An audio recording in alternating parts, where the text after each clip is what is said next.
আপুনি যেতিয়া ভাৰতৰ কথা ভাবে প্ৰথমেই মনলৈ কি আহে বাৰু? তাজমহল, বলিউড, দিল্লী, মুম্বাই। কিন্তু অসমৰ বিষয়ে আনকি আপোনাৰো মনলৈ নাহে। কিয় বাৰু এনেকুৱা হয়? ভাৰতৰ বহু মানুহে আনকি অসম নৰ্থ ইষ্টৰ মানুহক চাইনিজ নেপালী বুলিও মাতা দেখা যায়। প্ৰায় ৮০ বছৰ হ'বহি আমাৰ দেশ স্বাধীন হোৱা। তথাপিও এতিয়াও আমাক বাৰু মেইনলেণ্ড ইণ্ডিয়াৰ বহু মানুহে কিয় আমি যে ভাৰতৰে অংশ হয় সেইটো কথা পাহৰি যায়। লাখ লাখ ভাৰতীয়ৰ বাবে কিয় বাৰু এতিয়াও অসম তথা নৰ্থ ইষ্ট ৰহস্যময় হৈয়ে আছে। আহকচোন এই ইম্পৰ্টেণ্ট টপিকটোৰ বিষয়ে আজিৰ এই ভিডিঅ'টোত আলোচনা কৰোঁ। আমাৰ অসম সংস্কৃতি, ইতিহাস, প্ৰাকৃতিক সৌন্দৰ্যৰে চহকী এখন ৰাজ্য। ইয়াত আছে শক্তিশালী ব্ৰহ্মপুত্ৰ নদী, বিশ্ববিখ্যাত চাহ আৰু অসম এশিঙীয়া গড়ৰ ঘৰ। অসম তথা উত্তৰ পূৰ্বাঞ্চল ভাৰতৰ বাবে অতি উল্লেখযোগ্য ঠাই। তথাপিও কিন্তু নিজৰ দেশতে আমি বহিৰাগতৰ দৰে থাকিব লগা হয়। আচলতে যদি চাব যাওঁ তেন্তে এইটো ঘৃণাৰ বিষয় নহয়, এইটো হৈছে অৱহেলাৰ বিষয়। অসমৰ আৰু উত্তৰ পূৰ্বাঞ্চলৰ বহু মানুহে ভাৰতৰ আন আন ঠাইলৈ যাওঁতে প্ৰায় বৈষম্য, অৱহেলা, আনকি বৰ্ণবাদৰো মুখামুখি হৈছে।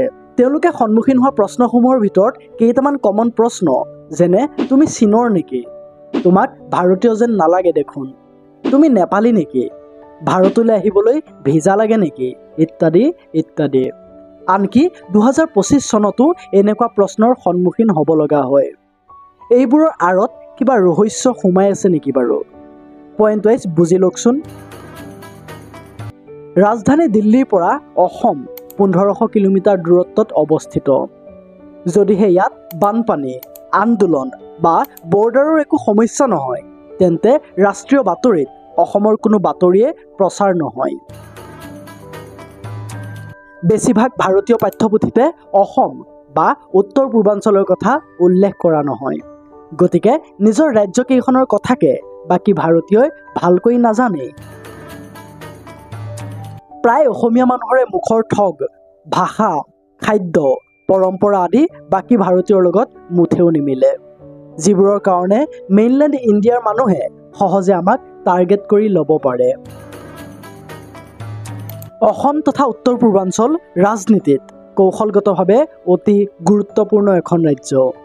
বহু সম্পদৰে চহকী হোৱাৰ পিছতো অসমে বৃহৎ ৰাষ্ট্ৰীয় উন্নয়ন পৰিকল্পনাৰ পৰা আঁতৰি যোৱা যেন অনুভৱ কৰে। অসমৰ পৰা হাজাৰ হাজাৰ ছাত্ৰ ছাত্ৰী আৰু শ্ৰমিক দিল্লী, বাংগালুৰু বা মুম্বাইৰ দৰে মেট্ৰ' চহৰলৈ গুচি যায়। কিন্তু বহুতেই নিজৰ দেশতে গুণ্ডাগিৰি, অপমান আদিৰ সন্মুখীন হ'ব লগা হয়। এনেকুৱা লাগে যেন আমি কোনোবা বহিৰাগতহে। এনেকুৱা বহু ভিডিঅ' আমি পাই থাকোঁ য'ত আমাক কোৰিয়ান, চাইনিজ, নেপালী আদিৰে সম্বোধন কৰে। ठीक हो, बिलीव ही नहीं हुआ कि कोई जिंदा आदमी नॉर्थ ईस्ट से ट्रेन पकड़ के दिल्ली भी आ सकता है। मेरे को पाकिस्तान से लग रहा है सर। मैं नेपाल से नहीं है, इंडिया से ही है। कभी नॉर्थ ईस्ट गया है? कभी नॉर्थ ईस्ट गया? नहीं गया, नहीं गया, इसलिए नहीं जानते आप। जो लोग घूमते हैं भाई, उनको लगता है कि हम लोग नेपाल से होते हैं। मेरे जैसे दिखने वाले सब लोग नेपाल से नहीं होते, सब लोग चाइना से नहीं होते, सब लोग बाहर से नहीं होते। এয়া মাত্ৰ অৱহেলাৰ বিষয় নহয়, এয়া হৈছে ৰেচিজম, মানে বৰ্ণবাদ। আৰু ই সঁচাকৈয়ে আমাক কষ্ট দিয়ে। বেলেগৰ এনেকুৱা ব্যৱহাৰে হতাশা, অনাস্থা, আনকি কেতিয়াবা খঙো উঠায়। যেনেকৈ এই ভিডিঅ'টোত এই ছোৱালীজনী উঠিছিল। ठीक है, एक लिमिट होता है। और हाँ, अगर मैं नेपाली हूँ, मैं कोरियन हूँ, मैं कहीं से भी हूँ, आपको दिक्कत कहाँ से आ रहा है? तो फिर क्यों बोल रहे हो? ये कौन सी बात है? मैंने कभी कुछ बोला तो क्यों बोला? मैं हर रोज यहाँ से जाती रहती हूँ, मैं यहीं पे रहती हूँ, तो आपको दिक्कत कहाँ से आ रही है? ये कोरियन है, नेपाली है, तो मतलब दिक्कत क्या? ओ प्लीज ज्यादा झूठ बोलना बंद करो, ठीक है? मेरा कान नहीं है, मुझे सुनाई नहीं देते, मुझे समझ नहीं आता। लेकिन आपको क्या मुझे सुनाई नहीं देते क्या? मुझे नहीं, आपने ये बोला कि ये कोरियन नहीं है, ये नेपाल है। कोरियन हो, नेपाल हो, जो भी हो, लेकिन आपको दिक्कत कहाँ आ रहा है? ये इंडिया हमारी गलती है, हमारी बात कर रहे थे, ठीक है ना? आपकी बात नहीं कर रहे। नेपाली क्या बोल से ज्यादा झूठ बोलना पड़ेगा, एक थप्पड़ मारूंगी, ठीक है? ज्यादा झूठ मत बोलो मेरे से। मैं यहीं पे रहती हूँ, मेरा हॉस्टल है यहाँ पे। तो फिर ऐसे कमेंट करने का क्या जरूरत था? क्या गलत नहीं बोला, थोड़ा सोच समझ के बोला करो, ठीक है? ऐसा नहीं है कि हम लोग ये है, मतलब हमारा फेस ऐसा हो गया, हम इंडियन नहीं क्या? অসম তথা উত্তৰ পূৰ্বাঞ্চলৰ ল'ৰা ছোৱালীয়ে don't call me Chinki, #north east is not foreign আদিৰ দৰে ট্ৰেণ্ডিং চলাইছে।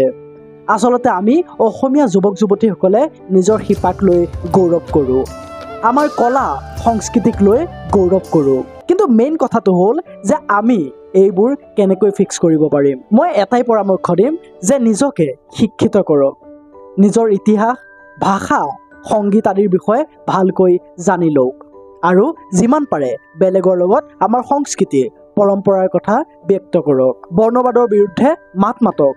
আপোনাক বা আপোনাৰ বন্ধুক যদি কোনোবাই তেনেকৈ বেয়াকৈ কয় তেন্তে আপুনি কেতিয়াও মৌন হৈ নাথাকিব। ভিডিঅ'টোৰ শেষত এটাই ক'ম, অসম তথা উত্তৰ পূৰ্বাঞ্চলৰ প্ৰতিজন মানুহেই গুৰুত্বপূৰ্ণ। আমাৰ পৰিচয়, আমি ভাৰতীয়, আমাৰ সংগ্ৰাম সমগ্ৰ ভাৰতৰ সংগ্ৰাম, মনত ৰাখিব। That's it for today. আপুনি এই বিষয়ে কি ভাবে বাৰু কমেণ্ট কৰি জনাওকচোন। আৰু ভিডিঅ'টোৰ কনচেপ্টটো যদি ভাল লাগিল তেন্তে ভিডিঅ'টোত এটা লাইক কৰি এই চেনেলটো ছাবস্ক্ৰাইব কৰি লওক। এই ভিডিঅ'টো শেষলৈকে চোৱাৰ বাবে আপোনাক বহুত বহুত ধন্যবাদ। লগ পাম এটা নতুন ভিডিঅ'ৰ সৈতে। জয় আই অসম।